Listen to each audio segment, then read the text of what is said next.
Il y a des cocktails, des fêtes et des feux d'artifice quand on célèbre le Nouvel An. Mais savez-vous comment les scientifiques fêtent cette occasion en Antarctique? Ils déplacent le pôle sud de 10 mètres. Comment est-ce possible? D'abord, il faut comprendre ce qu'est réellement le pôle sud. Ce n'est pas un bout de terre. Géographiquement, le pôle sud est un point situé à l'extrémité sud de l'axe terrestre, à peu près au centre de l'Antarctique. Mais il y a aussi les pôles magnétiques et géomagnétiques, liés au champ magnétique de notre planète. Ils ne coïncident pas avec le pôle sud géographique et se trouvent sur la Terre Adélie. De plus, les pôles magnétiques et géomagnétiques se déplacent constamment le long du champ magnétique terrestre, qui dépend des mouvements dans le noyau de la planète.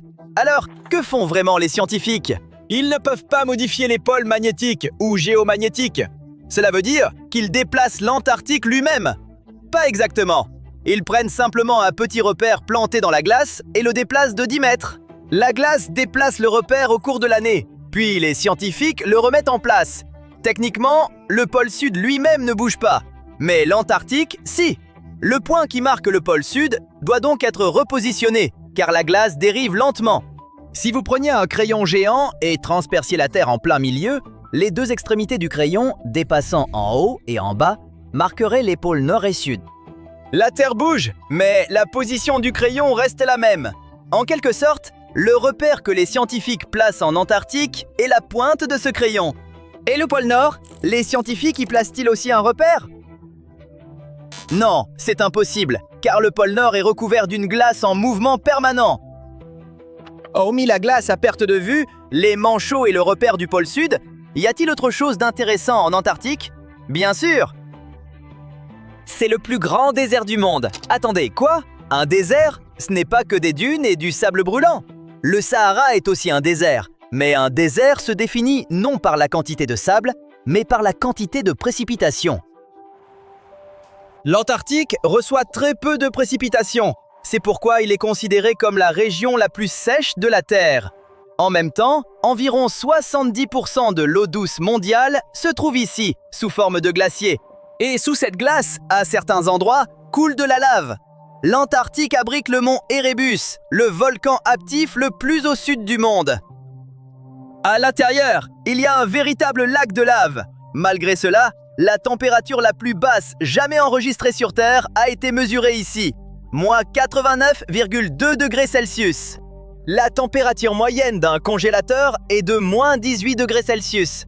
On peut simplement jeter un verre d'eau en l'air et il gèle instantanément. L'Antarctique est baignée par l'océan austral. Le froid se ressent bien plus fortement dans l'eau que dans l'air. Mais malgré les températures extrêmement basses, les eaux antarctiques regorgent de poissons. Comment survivent-ils? Eh bien, certains poissons produisent de l'antigel. Ce groupe de poissons s'appelle les nototénioïdes et ils ont appris à produire des protéines antigel naturelles. Ces créatures semblent petites et sans défense, mais elles sont bien plus résistantes que la plupart des êtres vivants sur Terre. Quand des cristaux de glace pénètrent dans le corps du poisson, ils sont immédiatement enrobés d'une couche antigel. Puis le poisson s'en débarrasse grâce à... En fait, les scientifiques ne connaissent pas encore le mécanisme exact. Le plus probable, c'est que la rate filtre la glace hors de leur corps d'une manière encore inconnue. L'Antarctique abrite aussi une mousse incroyablement résistante. Elle peut rester recroquevillée en dormance pendant des milliers d'années, puis, quand la chaleur revient, reprendre sa croissance. Si vous croisez différents scientifiques en Antarctique et leur demandez l'heure, vous obtiendrez probablement des réponses différentes. C'est parce que tous les fuseaux horaires convergent au pôle Sud. Alors les stations de recherche en Antarctique utilisent le fuseau horaire de leur pays respectif. Et oui, à part les chercheurs et un petit nombre de touristes, l'Antarctique n'a aucune population humaine permanente. Le continent est peuplé de manchots, et il y en a beaucoup, des millions. On pourrait dire que l'Antarctique est le pays des manchots. Que peut-on faire d'autre là-bas?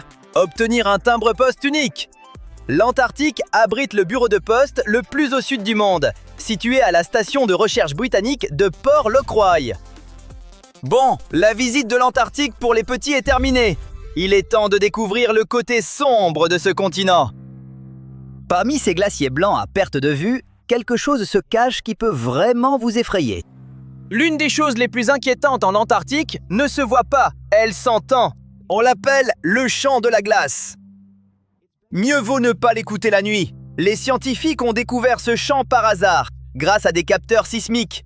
Le son a une fréquence d'environ 5 Hz, inaudible pour l'oreille humaine, mais les scientifiques l'ont converti en un son perceptible. On dirait un bourdonnement triste ou la plainte d'une créature géante piégée dans les icebergs, souffrant de solitude. En réalité, ce son provient du vent soufflant sur la surface rugueuse d'une plateforme glaciaire.